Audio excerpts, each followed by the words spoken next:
चलिए हम समझते हैं कि साल 2020 के बाद से बीजेपी के खिलाफ दिल्ली में कितना बार प्रोटेस्ट हुआ है और किस वजह से दिल्ली में बीजेपी के खिलाफ प्रोटेस्ट किया गया है। आपकी जानकारी के लिए बता दें कि 4 जनवरी 2020 में पहला बीजेपी का खिलाफ प्रोटेस्ट हुआ था दोस्तों, दिल्ली के जंतर मंतर पे सीएए और एनआरसी को लेकर। काफी दिन तक सीएए का जो मुद्दा था वह चला हुआ था, जो कि कई ऐसे प्रदेश से जहां के मुस्लिम महिला और मुस्लिम जो पुरुष हैं वह जाकर विरोध कर रहे थे सीएए और एनआरसी का। और दूसरा दोस्तों, किसान आंदोलन 6 अगस्त 2021 में किसान आंदोलन चला हुआ था। करीब 3 महीने तक किसान आंदोलन चला हुआ था दिल्ली में, और वह भी बीजेपी के खिलाफ प्रोटेस्ट किया जा रहा था दोस्तों।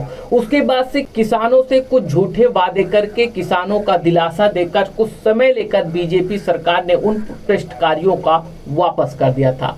उसके बाद जब किसानों की मांग पूरी नहीं हुई, सरकार अपने वादों पर कायम नहीं हुई, तो दूसरी बार फिर किसान आंदोलन हुआ। यह साल 2024 के 13 जून से एक बार और प्रोटेस्ट हुआ दिल्ली में किसान आंदोलन को लेकर दोस्तों। इसमें भी काफी दिन तक किसानों को लेकर और सरकार के बीच में बातें हुई और उसके बाद किसान वापस लौट गए। उसके बाद से बजरंग पुनिया और विनेश फोगाट को लेकर दोस्तों दिल्ली में बीजेपी के खिलाफ जमकर प्रोटेस्ट हुआ, और यह प्रोटेस्ट हुआ था दोस्तों 28 मई 2023 में। और बजरंग पुनिया और विनेश फोगाट कर रही थी, और यह प्रोटेस्ट जो हो रहा था बीजेपी सांसद बृजभूषण को लेकर इस प्रोटेस्ट को किया जा रहा था, जो कि इसमें भी काफी दिन तक दिल्ली में प्रोटेस्ट चल रहा था पहलवानों को लेकर। उसके बाद से दिल्ली के मुख्यमंत्री अरविंद केजरीवाल की गिरफ्तारी हुई। इसमें भी पूरा योगदान भारतीय जनता पार्टी को दिया जा रहा था कि अरविंद केजरीवाल की गिरफ्तारी में भारतीय जनता पार्टी का ही योगदान है,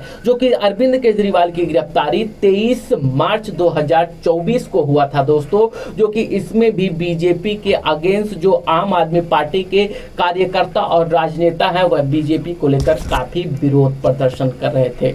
पर दोस्तों बात किया जाए साल 2024 के अक्टूबर महीने में दोस्तों, सोनम वांगचुक जो लद्दाख से पैदल चलकर दिल्ली का घेराव करने पहुंचे, जो कि उसके दौरान भारतीय जनता पार्टी के इशारे पे प्रशासन ने सोनम वांगचुक को गिरफ्तार कर लिया और दिल्ली में 163 धारा लागू कर दिया। जो कि 163 का मतलब यही होता है दोस्तों, सेम आप ये समझिए कि धारा 144 की तरह यह भी 163 होता है, बट 163 में यही होता है कि 5 लोगों से अधिक कोई इकट्ठा होता है तो पुलिस उसके दौरान उसे गिरफ्तार कर लेती है। यानी ये मान के चलिए कि 5 से अधिक कहीं पर इकट्ठा नहीं हो सकते, और पुलिस 163 तभी लगाती है जब उसे किसी भी चीज का प्रोटेस्ट, निजी संपत्ति नुकसान करने व शांति माहौल को बिगाड़ने की कोशिश किया जाता हो। इसके दौरान 163 लागू किया जाता है दोस्तों। भारतीय जनता पार्टी के खिलाफ जनवरी महीने में ईवीएम को लेकर दिल्ली के जंतर मंतर पर जमकर प्रोटेस्ट किया गया था कि जो भारतीय जनता पार्टी है दरअसल वह तभी जीत पाती है जबकि